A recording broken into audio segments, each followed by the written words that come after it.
is my number 3 is Mario Kart 64. I know that sounds like a weird choice, and sounds like I'm, I'm but using I my think head right now. yeah, but like that was like again, that was my gaming awakening of Nintendo 64. It sold me on the system. I was like, Hmm. Mario Kart 64, done. Because I played Super Mario Kart. I played it like with my cousin and Chid. I thought Super Mario Kart was unreal for like what it was at the time. Like the battle mode and like everything. It was incredible that a game like that was out. But they did like the nicest. That's I mean obviously it's any game series like between Super NES and Nintendo 64. That's like the biggest jump. That was such a great big jump, and they tidied up everything perfectly. It's just a really like well packaged game, and I mean it's fucking timeless. People still play that. It's the most played Mario Kart. Mario Oh Kart yeah, 64. Yeah. yeah. People who know nothing about video games have played Mario Kart 64 like a ton, and it's just Um, a fucking great game.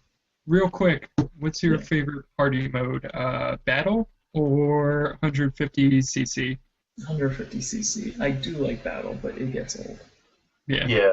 Battle's something you fuck around with, like, every once in a while, but you can't beat Battle's what Rainbow Road on 150cc. When I battle's was what you fuck around with once you get too drunk to race at Mhm. 150cc. in college, we'd get like really drunk and play that game, but we play that game like obsessively to the point where I had like a world record in like the time trial for Moo Moo Farms. I don't know if it was like the official world record, but like we looked it up on a bunch of sites and like took a picture and sent it into this one place. They're like, "Yo, I mean that's the best time we have so far."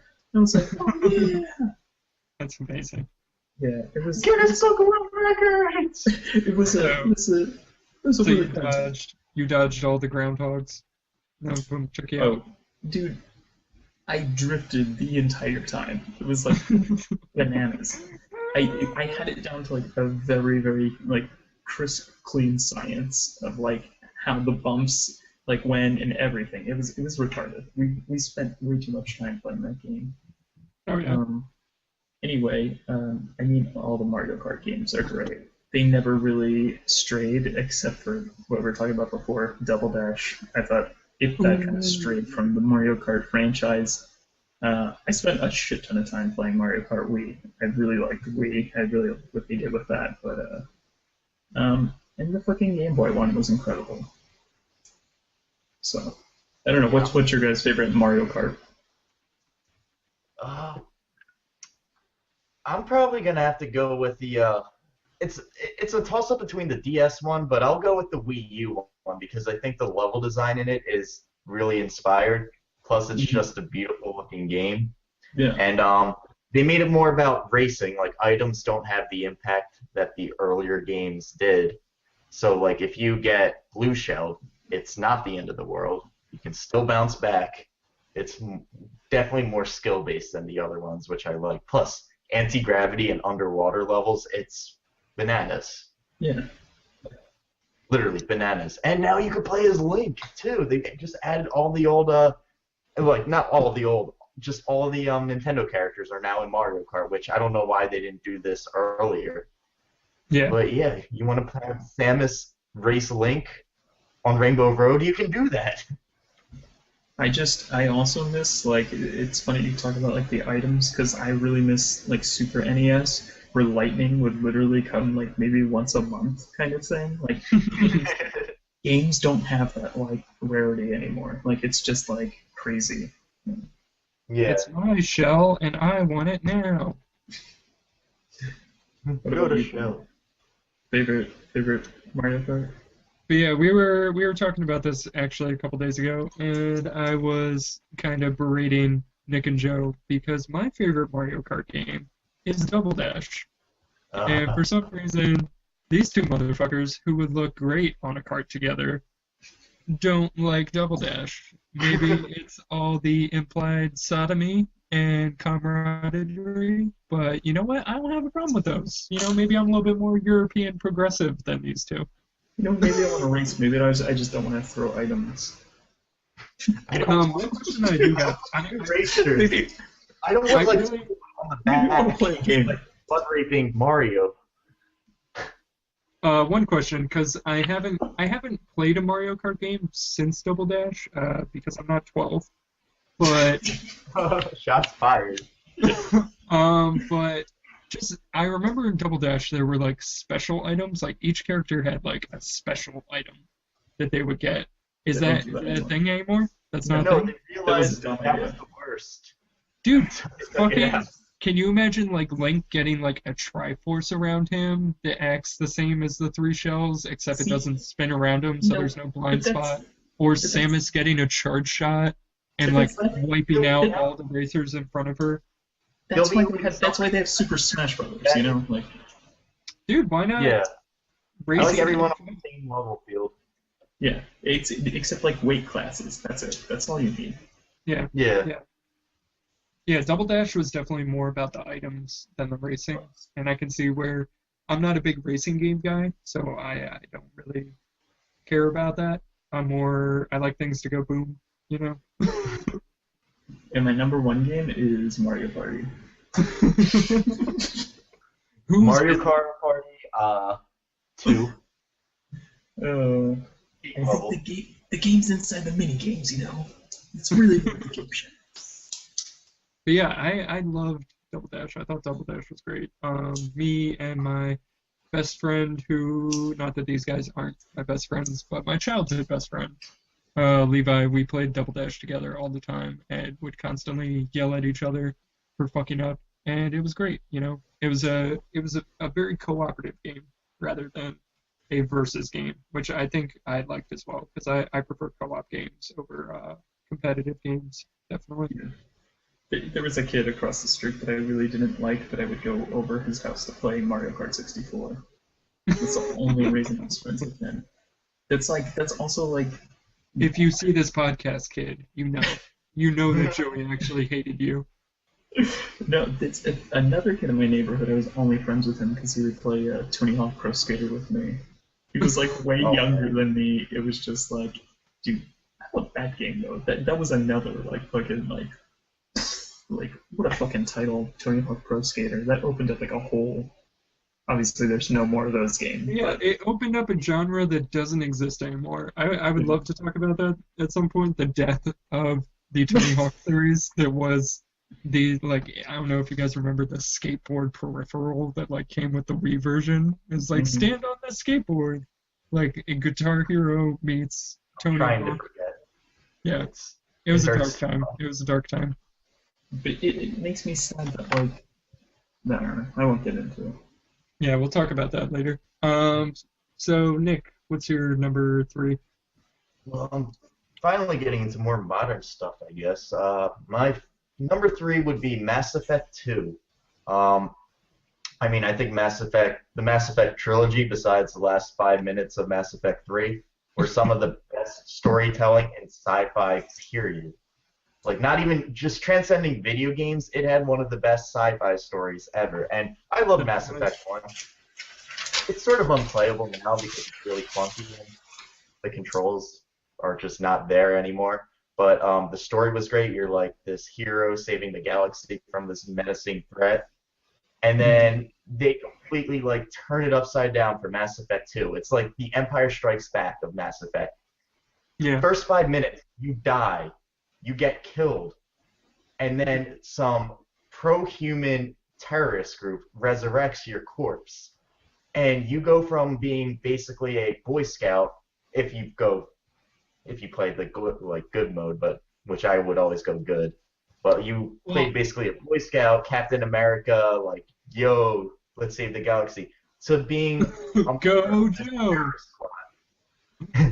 But Nick, explain the pro-human thing real quick, because that's something that carried over from Mass Effect 1 that's really important to the series as a whole.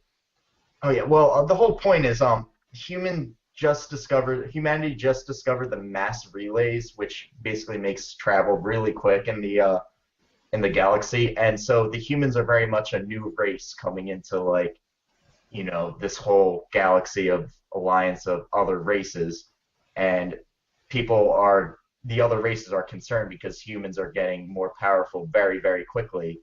So most And other races, we're warriors, you know, we're dumb apes compared to these yeah, other civilizations. Like we've only been around we for a just couple fuck thousand everything up. years. Yeah, these civilizations have been around for like hundreds of thousands of years. So we're And, nothing. We're a blip on the radar.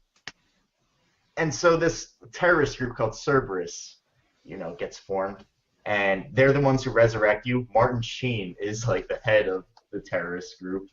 And yeah, you basically have to get this Suicide Squad together because it's implied throughout the whole time your last mission in Mass Effect 2 will result in everybody's death. And it could happen, actually, if you Hmm. If you don't fuck up. play the game as well as you should.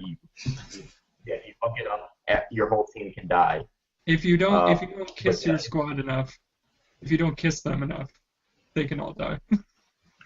that's another thing. You can have alien sex. There are blue boobies. There's just this whole advanced, communication, like a communication system in there, like story mode. You have choices, dialogue choices. Whether to be good or evil at certain points. The controls are amazing. It's just a really solid third-person shooter, which really blurring the line between RPG and shooter because the first Mass Effect is very much just an RPG. This one is a solid third-person shooter and RPG. And yeah, just I really haven't come across a story in a game that I like as much as Mass Effect 2. It's darker, grittier, more opportunities for boobies.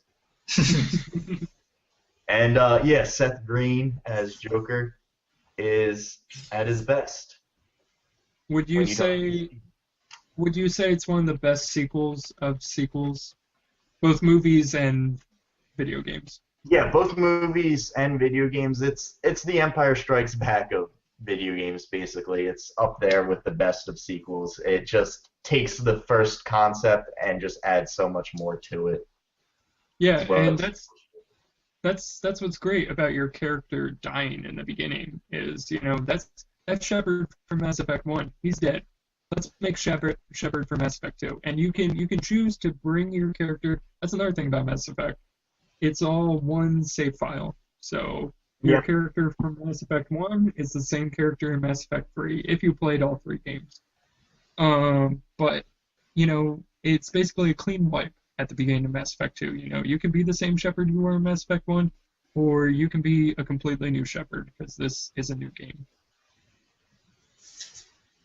yeah, and I remember I changed my class. That was my big change. I kept my appearance the same, even though my guy looked really dumb.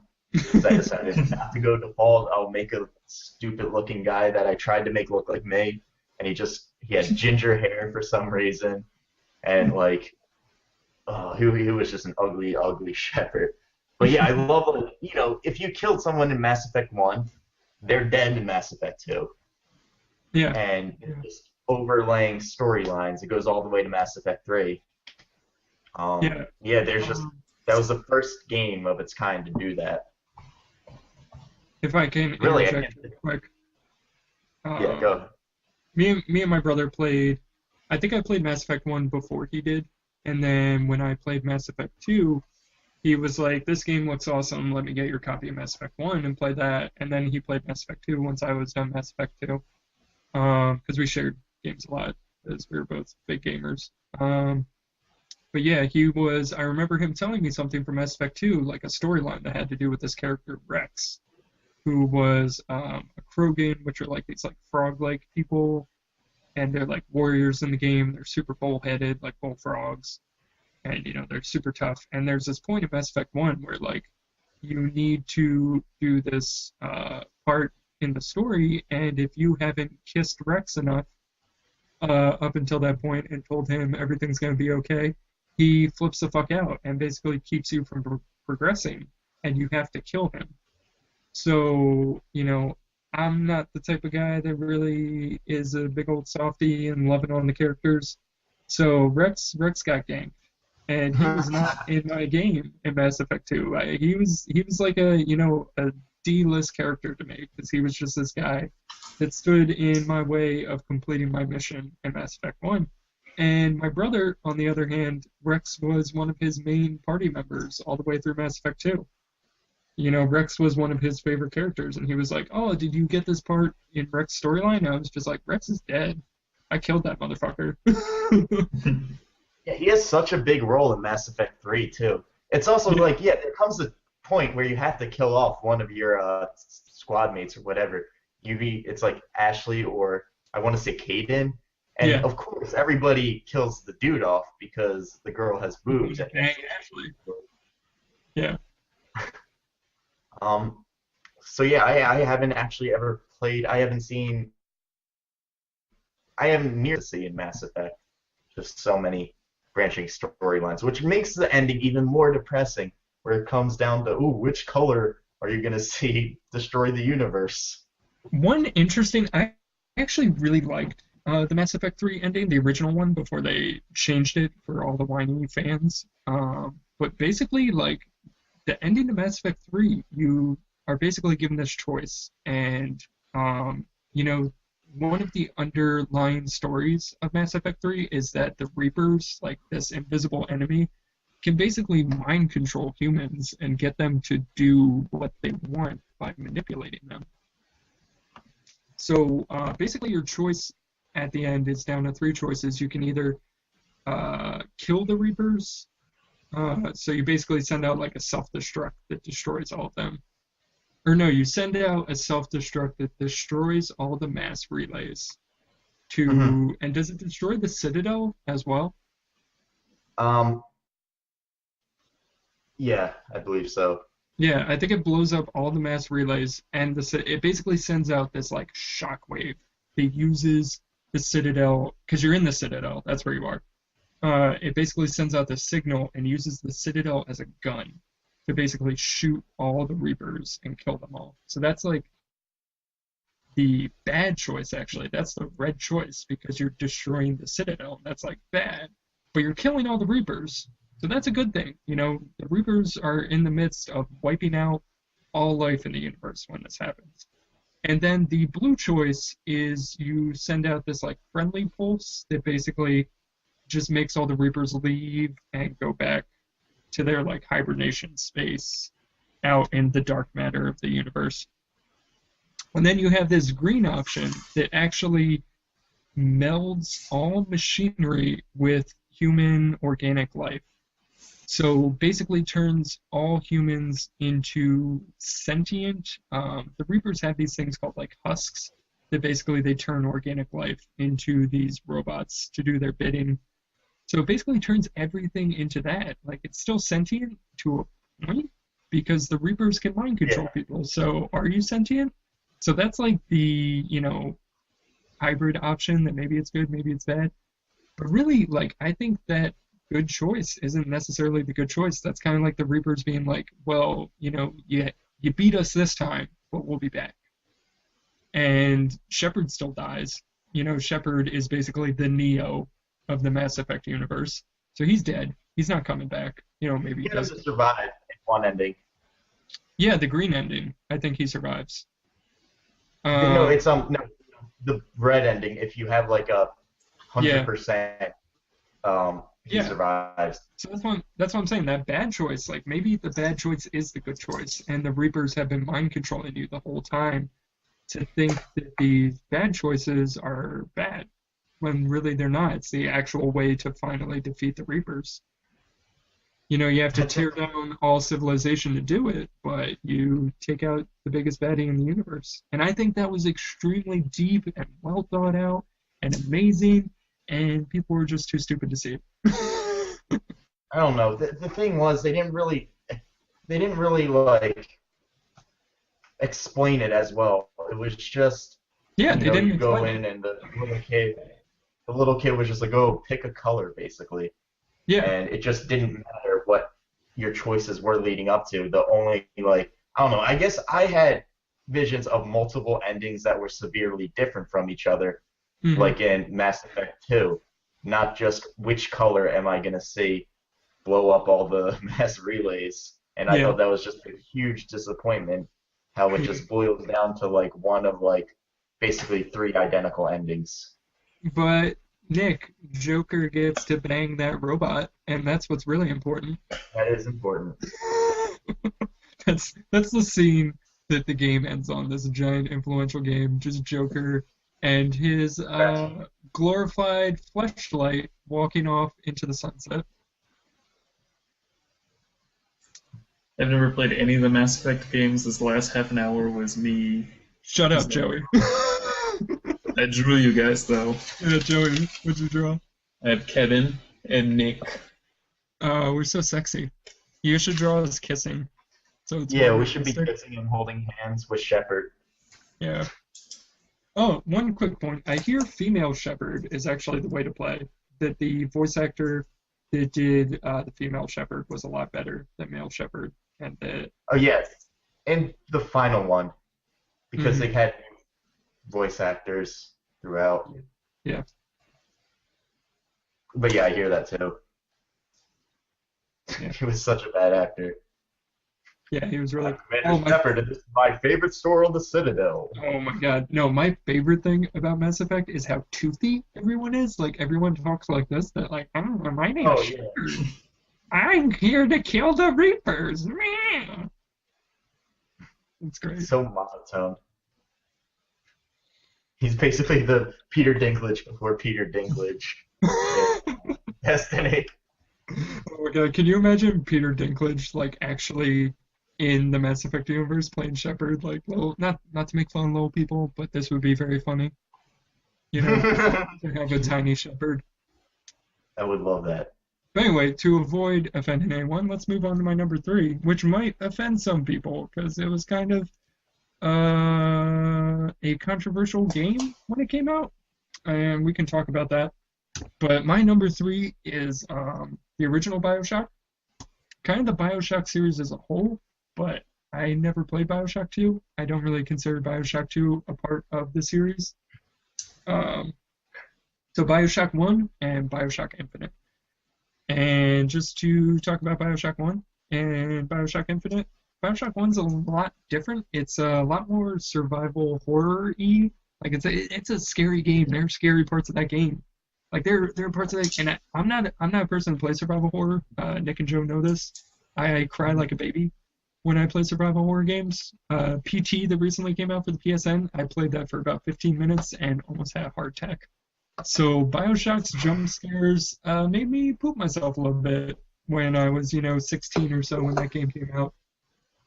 But that game, oh my God, it was amazing. Rapture is the coolest setting for a game ever. And just, I'm a big World War II guy. I'm a big 1930s, 1940s guy. And just that, jazz lounge music as you're walking through this completely decrepit, destroyed, sinking city at the bottom of the ocean, scraping by to kill this guy that you're, here to take out, and, you find out that he's the one that sent you to basically kill him. You were his kid, basically, and you were sent back to kill him and to basically put an end to this crumbling civilization that he is so ashamed of at this point. It's a very, very deep game. Very deep. No pun intended. It's at the bottom of the ocean. But it's amazing. And not to mention all the plasma powers. It was one of the first games where you had a gun in your right hand and you had fireballs in your left hand, and you could just use both at the same time. It's awesome. And it had a... What was that, Nick? I was going to say it probably had one of my favorite twist endings of all time. Yeah, that you're killing Andrew Ryan, figuring out that Andrew Ryan's your dad, would you kindly, oh my God. And the best part is that Andrew Ryan is basically saying, don't kill me. He's, a man chooses, a slave obeys. And then he says, would you kindly, and hands you the golf club. And I wish, it's a game that has a morality system, and I wish they gave you the choice. I kind of love that they didn't give you the choice that you have to watch your character be a fucking slave, which gives you so much more motivation to go and kill Fontaine at the end of the game, the person that, has taken advantage of your brainwashed, warped view of the world to use you as a weapon. Because Andrew Ryan loves you. Like, you can see that right before he, bites the dust. And that game, oh my god, so good. But not to spend too much time on Bioshock 1, I want to talk about Bioshock Infinite, which, Bioshock 1 comes before Bioshock Infinite for me, because even though Bioshock Infinite was great, it did a lot of things wrong that Bioshock 1 did right. Yeah. But it's also just, it did a lot of things for gaming that just kind of changed my whole view of games altogether. One of those awakening moments that Joey talked about. If you haven't played Bioshock Infinite, turn this podcast off and go play that game, because I'm about to spoil everything. But basically, the ending of Bioshock Infinite, you are pulled into... There's this character in the game, Elizabeth, who is known as the best power-up ever, because she can basically open up tears to other universes and just pull anything out and give it to you at any time. So you run out of ammo, boom, she pulls a gun out of another universe where you do have ammo. So really, she's taking that ammo from you in another universe and giving it to you in this universe, which is just total fuckery, but we'll keep going. So at the end, about near the end of Bioshock Infinite, you find out that the main bad guy is you from an alternate universe. You're slightly older, because this is you that has already lived out most of your life and then traveled back in time to the point where you're at. Or no, you traveled forward in time to the point that this guy's at, basically. Because Elizabeth was a baby in the timeline that you're from, yada, yada, Elizabeth's your daughter, yada, yada, yada. But anyway, the game ends with you, Elizabeth, basically revealing this multiverse. And it's very, I love physics. I'm a big physics guy. So I want to say that it's membrane theory almost, because the difference between string theory and membrane theory, basically string theory, this is going to be hard when this is in podcast format because I'm using my hands to show stuff. But string theory is basically all these universes laid out like strings of a guitar, and, they vibrate but they don't touch, but their vibrations create noise that can kind of leak into the other universes. So that's the basic form of string theory. So, like, in one universe, gravity is stronger than in our universe, and in our universe, light is stronger than in another universe, and those forces all kind of meld between the universes, which is cool. But membrane theory, which is even cooler, is the strings touch each other, and when they do, little cataclysmic events occur. So basically, at any point in any time, when you come to a fork in the road and you can go left or you can go right, if you went right in another universe, you went left, and that creates a parallel universe where you went left. So basically, Booker DeWitt, you are Booker DeWitt in the game, and you come across... Bioshock Infinite is a really confusing game. It's one that I had to sit and think while I was playing it, because these things were happening. They're just kind of like mind-blowing, and you don't really think about it because it's a first-person shooter, and your brain's kind of just like, I gotta shoot dudes, and you're not really thinking about what's behind all the dudes that you're shooting. So basically, like, every choice you make in that game, Booker DeWitt made a different choice in that game. For every headshot you get, Booker DeWitt missed. For every death you experienced, that Booker survived. And Elizabeth is just kind of the continuum in all these universes, and she's kind of pulling these Bookers from everywhere to kind of complete her mission of stopping the hell that she's in, stopping this city, Columbia, from existing, stopping, Columbia from taking over the world, and from this American idealism from crushing diversity. And that's really what the game's about. And a lot of people had problems with that because they couldn't see the game in that way, and they just saw, like, this game's racist, this game's against the Labor Party, this game's against the Tea Party, this game's making fun of patriots. And yeah, it's doing all those things. And if you saw it that way, it's probably because you're seeing yourself in the game, and maybe you should think about your life a little bit more. But yeah, this game really changed the way I look at every game since, because it has this great message. Elizabeth says there's always a man, and There's always a lighthouse. Every BioShock game starts with you coming up to this lighthouse in the middle of the ocean. And BioShock Infinite, you come up to a lighthouse in Maine. I would love to find that lighthouse while I'm living here and see if there are bells at the top of it that I can ring. But yeah, it has this message that, you know, there's always a man, there's always a mission, there's always a girl, you know, save the cheerleader, save the world type of deal. And it made me look at all media and just kind of be like, you know, maybe it's all connected, you know, like I was always a big mythology guy.